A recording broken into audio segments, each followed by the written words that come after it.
everybody, what's happening? What's going on? What are you doing? How are you? Dan Shinder here on Drum Talk TV Live with Mr. Lee Pearson II. Welcome, Lee. How are you?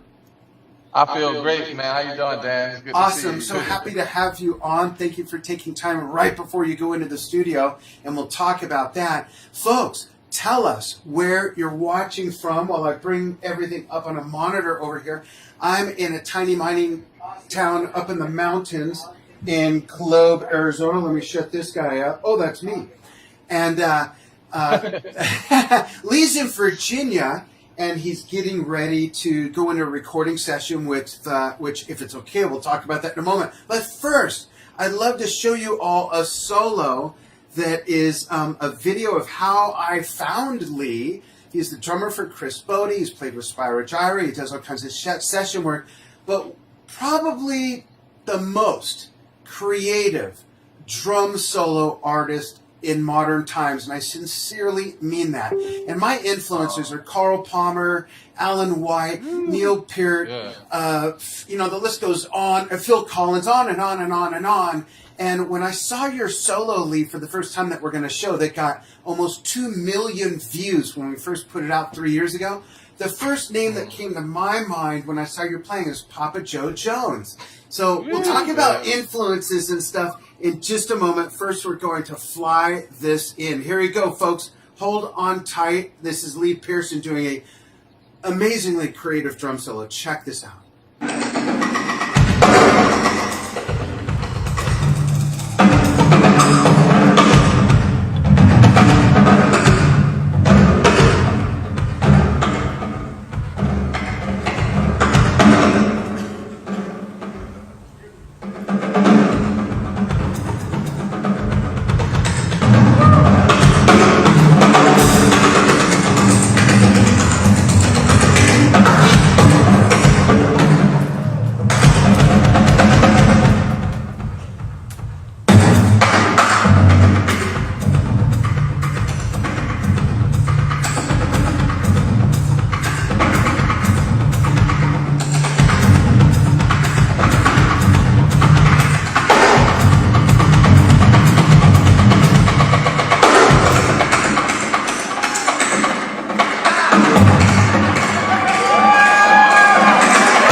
By the way, folks, I just want to interrupt real quick and say this is called having fun playing drums.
Whoops, did not mean to mute that, sorry.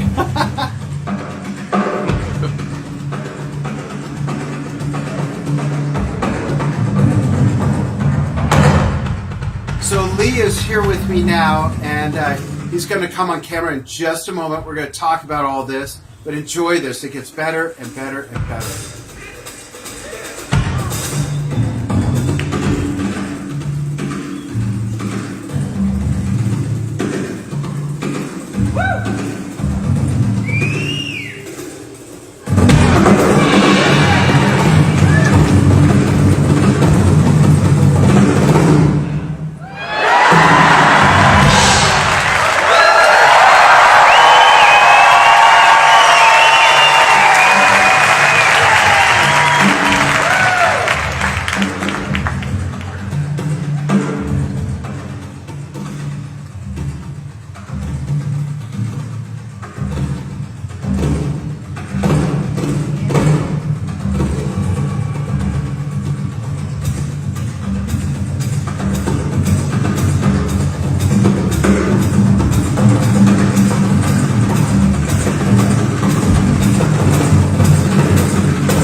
Hang in there, Lee. I'll bring you on in a moment. I'm good. Cool. I want everyone to soak this up.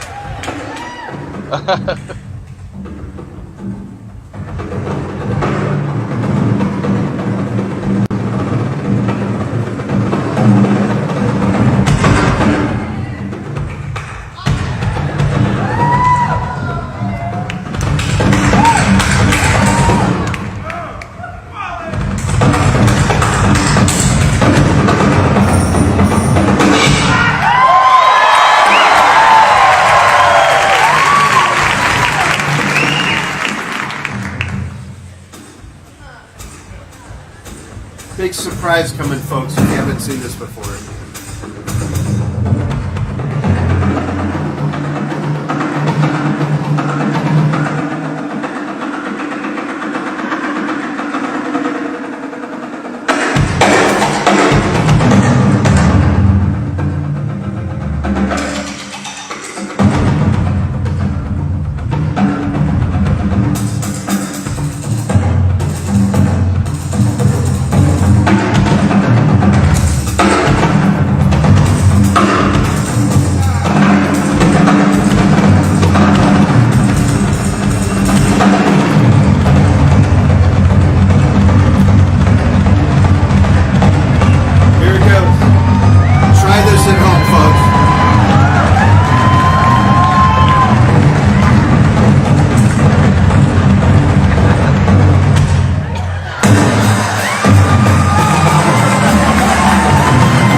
All right, I think we freaked everyone out enough. Lee, I just don't get tired of that. It's so creative, and one of the things I love about it the most is not only the switching between the different types of sticks and your hands and your fingers, but the dynamics and the changes of the pace of it and the cadence constantly changing. I think what's missing from a lot of drummers' solos is a wide range of dynamics. A lot of drummer solos are as fast and hard as they can play. What is your inspiration behind the style of which you create your solos? I always looked at as the drums being an extension of my voice. Mm-hmm. So basically, I want to tell a story. So I play kind of like the way I talk. In class, I used to always hear, like, my music teachers always explain to us, like, your phrasing needs to be like the way you talk. You have some instruments that don't use breathing. Like, to play the drums, you could just play forever. But when you hear like saxophone players play, trumpet players, their phrasing and the dynamics are natural because they run out of breath. Mm-hmm. So it's like with the drums, you can play on forever. But what I try to do is try to make it tell a story and have my phrasing and my cadenzas and all that kind of stuff kind of, naturally feel musical. Yeah. So, if that makes sense. So. Yeah, absolutely. And speaking of your music teacher, you went to Juilliard. Yeah, I went to first I went to Manhattan School of Music. Mm-hmm. I didn't graduate there. I started touring early, and then I went back and I went to my last year, and then I was supposed to finish, but then I got called to go out with Spire Gyra, and then I went back to school and I tried to go to Juilliard, and I went there for 7 months, and then Hank Jones called me to go on the road. Wow. And then the rest leads from there.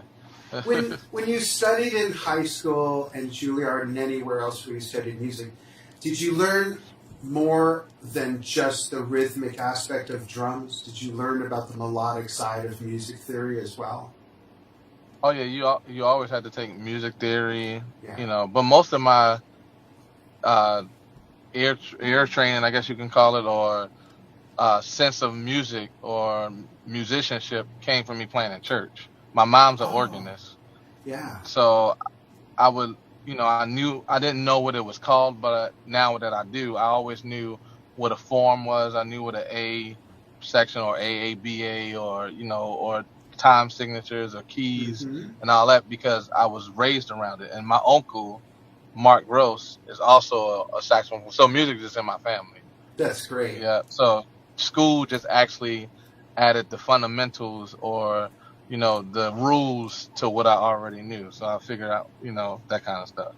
That's cool. Who are some of your earlier influences, and who do you admire who's more of a contemporary? Oh, well, that's also a funny story. So I don't know if most people know this, but my dad's a pastor. Hmm. So in my house, I wasn't allowed to listen to jazz, Oh, R&B. that's right. I remember Yeah. that now. So Yeah. when you say early influences, I didn't really have any really because I was at a storefront church. My dad is a old school, down south southern pastor. So, Earth, Wind and Fire was Satan's music. It So, still I'm saying is. It still is. exactly. It's in the name. It's So in the it's like, name.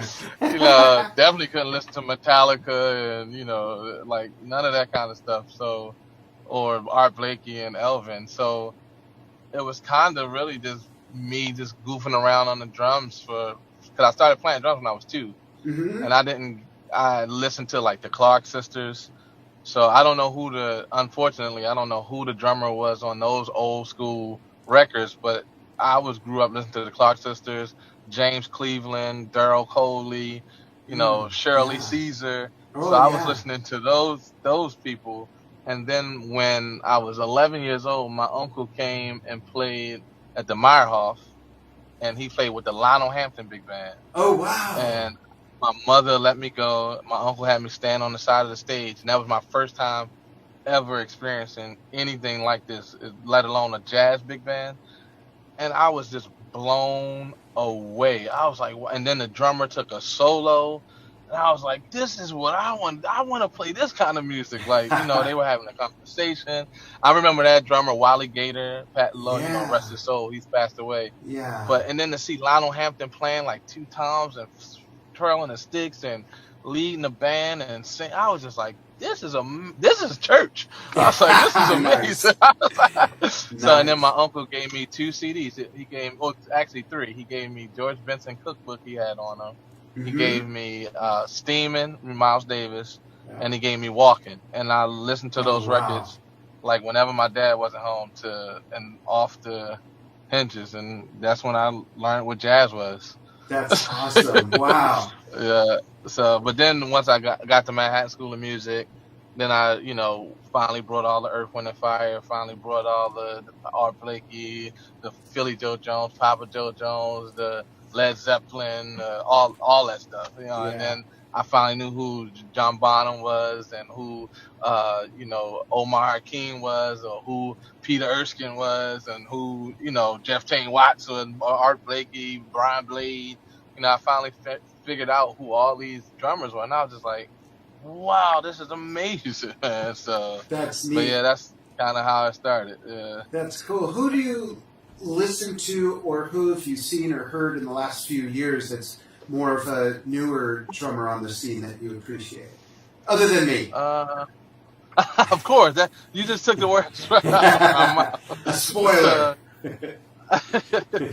So, for me, I guess, you mean younger than me?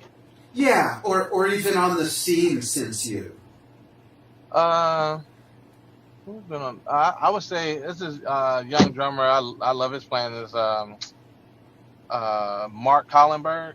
Oh, yeah. Yeah, he plays with Robert Glasper Yeah. and another good drummer. Um, I would say Mike Mitchell. Oh, yeah. He's phenomenal. Yeah. Jazz wise, I would say oh I can't, you put me on, I can't even think of his name right now. Oh That man. happens to me all the time. It's Yeah. like always there until you need it. I see his face too. Oh, Jonathan Barber. Oh Yeah. yeah, yeah, Yeah. absolutely. Yeah, those are some Yeah. good young So drummers. Yeah, yeah. definitely. So I dig those cats. That's cool. Yeah. You've had some amazing musical experiences so far in your career. I mean, you mentioned Spyro Gyra. I've seen you play with Chris Bodie a couple times. And folks, if you can catch Lee with his backup band, Chris Bodie, you've got to check them out on tour. I'm sure Chris will appreciate that. It's just a phenomenal show. It really is. And you're getting ready to go into the studio like now, like in 15 Yeah. minutes. Can you talk about that project? Yeah, so last week, this saxophone player, Elijah Jamal Baldhead, let me make sure I say his name right, great up and coming tenor player, who's heavy into like Joshua Redman and Sonny Rollins and all them. He Ooh. called me up and wanted me to play on his record, and I was like, yeah, I was out of town, so I just got back yesterday, so I'm going in there and go sight read some music and play on this record. Oh, that's great. That's always fun. Yeah, yeah. Yeah, that's So, cool. And what else is coming up? Is Chris on the road? Are you hitting the road with him after the holidays? yeah. We're playing at the Meyerhoff Friday, Saturday, and Sunday this week, and then we got the whole Blue Note run in New York. The Meyerhoff is in Baltimore. We're playing there in my hometown Friday, Yeah. Saturday, Sunday, and then we have the whole Blue Note run in New York, like I think it's like December the 8th to January the 8th. We played 56 shows in 28 days. Wow. So it's like we play 8 and 10, play every night, Christmas night, New Year's Eve, New Year's Day, no break, Wow. just straight Are you playing. are you coming to Phoenix? I don't even know my schedule like that. Probably so. Check and let me know because we'd love to come down the mountain and see you and do Oh another man, that would quickie. be great. Yeah, that'd Yeah. be awesome. And I'm It's a working on good my show. record too. Oh, your own record. Yeah. Oh, So talk I about just that. had I didn't know that. yeah. So it's my record I'm putting out is called Lee Pearson's Lighthouse Project, Volume 1. So the idea behind this whole record is based off of my sister, my oldest sister, Talisha Chandler, who's my superhero. She's fighting stage 4 breast cancer. Oh. And the whole long story short, doctors found it late. They didn't give her the proper test. She was all caught up on all her tests and everything, but they didn't give her a sonogram like they were supposed to. And she fell a couple years after she was telling them she had pain. She thought she sprained her back. They gave her an MRI or CAT scan and found out that it had metastasized. But she's been staying here fighting, and she's an incredible singer. So I always wanted to record her. So that was my motivation to get her on my record. Awesome. So I started writing all this music called Lee Pearson's Lighthouse Project. The reason I'm using the lighthouse as my symbol is because there's a lot of families, other than mine, that are dealing with dark and dim situations. So I wanted to shine a light on a dark situation just for a moment to bring some kind of joy, some kind of happiness in there. So, That's but I have beautiful. amazing people on the record. I don't know if you watch this show, Power. No. It's a TV show that's like really, really, really, really popular. With 50 Cent wrote the show, and Oh wow. but it's this guy on the show named Omari Hardwick. He's better known as Ghost on the show, but he's singing on my record. Nice. Or rapping on my record. Yeah. So, and I just got a bunch of people. My sister's on it, so Great. she's singing, the one that's fighting, cancer. So, and to help her, and she did a book. She could have sued the doctor and all that kind of stuff, but instead of her doing that, she decided to write a book and just bring more awareness to the issue of doctors just trusting the machines and not their patients.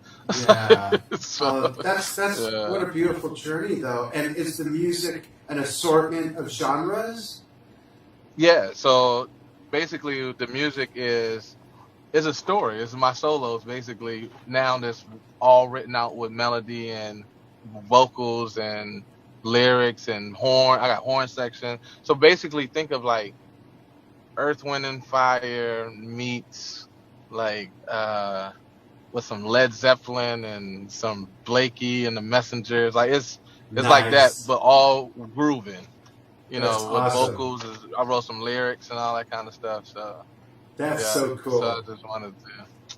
So yeah, that's what I'm doing. That's So I'm gonna great. release it in the spring, hopefully. Good. Keep us posted with that. I know you're short on time, so I want to make sure you can get to the studio on time because drummers are never late, right? We're always on time. It's our freaking job to keep time. We never late with the downbeat. That's So- right. And Aaron Fisher says he won't be in Phoenix, not with Chris Bodie. He just checked the schedule. Damn. Thank you for that, Say it Aaron. again. So Aaron Fisher, who's a fan that's watching, says that you won't be in Phoenix, not with Chris Bodie anyways. He just checked your schedule. Okay. So How you doing, man? No, thanks. Yeah, thanks everybody. So Nick Salvito's watching. Jeff Gilbert says badass. Woo. Yeah, a lot of good love here. We really appreciate it. Kenneth Picciccini is watching. Don Garrett is watching. Hey, Don, Wow. how are you? Yeah. Don knows a few things about drums. Yasuyuki More than- Watanabe is watching from Japan. Nick Volpe, awesome. Antonio Gary, I know Antonio. We really appreciate everybody tuning in, and again, I really appreciate thank you taking some time, Lee. So hang on the line for just a second after we say goodbye, Yeah. and in the next couple of weeks, we'll have to talk about getting together at the NAMM show. We're doing something very Yeah. special there. We'd love to get together, and of course, my wife and I got to snag a hug from you. Exactly. I'm looking forward to that. Absolutely. My first time at NAMM.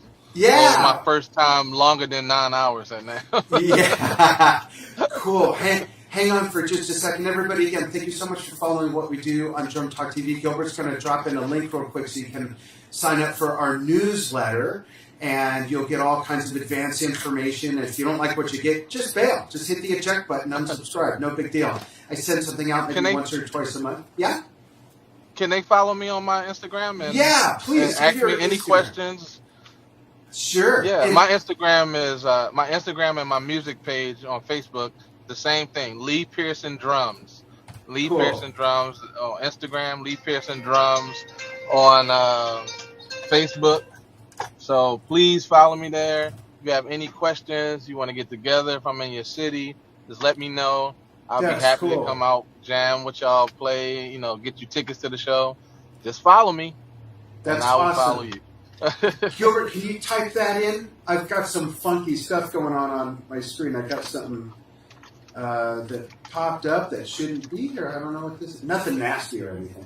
What was I going to say? Oh, also, I think that's it for now. Thanks, everybody. We really appreciate it. And we'll talk to you all soon. Watch for more interviews coming this month. We got a little bit left of November, and I've got some juicy stuff booked for December. It's a light month. I'm taking some time off. We've got some killer interviews. Those are coming in the newsletter. So sign up. We'll see you soon. Thanks, everybody. Thanks.